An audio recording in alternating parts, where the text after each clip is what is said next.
আজকে চলে গেছিলাম এবছরের প্রথম বিয়ের নিমন্ত্রণে। পৌষ মাস শেষ হতেই এই 22শে জানুয়ারি হলো প্রথম বিয়ের তারিখ। আর এই দিনে দেখলাম প্রচুর দম্পতির বিয়ে হয়েছে। আমাদের যেতে একটু দেরি হয়ে গিয়েছিল, গিয়ে দেখি বিয়ে অলরেডি স্টার্ট হয়ে গেছে। তো আমরা একটু বসেছিলাম, বসে বিয়ে দেখছিলাম, তারপর সোজা চলে গেছিলাম ডিনারের জন্যে। প্রথমেই আমাদের দিয়ে দিল মেনু কার্ড। মেনু কার্ডটা ছিল একটু অন্যরকম, এটা আসলে ছিল একটা আয়না, দেখেই বুঝতে পারছি। এরপর দিয়ে দিল গরম গরম চিকেন কাটলেট, সস আর স্যালাড।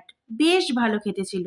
ওটা শেষ করতে না করতেই এসে গেল গরম রাধাবল্লভী আর পনির চানা মশলা। এরপর বাটার রাইস আর ভেটকি পাতুরি দিয়ে জমিয়ে ভাত মেখে খেতে খেতেই এসে গেল গরম এবং নরম তুলতুলে মাটন। তারপর ফ্রুট চাটনি, পাঁপড়, রসগোল্লা এবং লট চমচম, আর শেষ পাতে ছিল আইসক্রিম এবং পান। আজকের ভিডিওটা এখানেই এন্ড করছি। যদি ভিডিওটা ভালো লেগে থাকে তাহলে চ্যানেলটা প্লিজ সাবস্ক্রাইব করে দিও।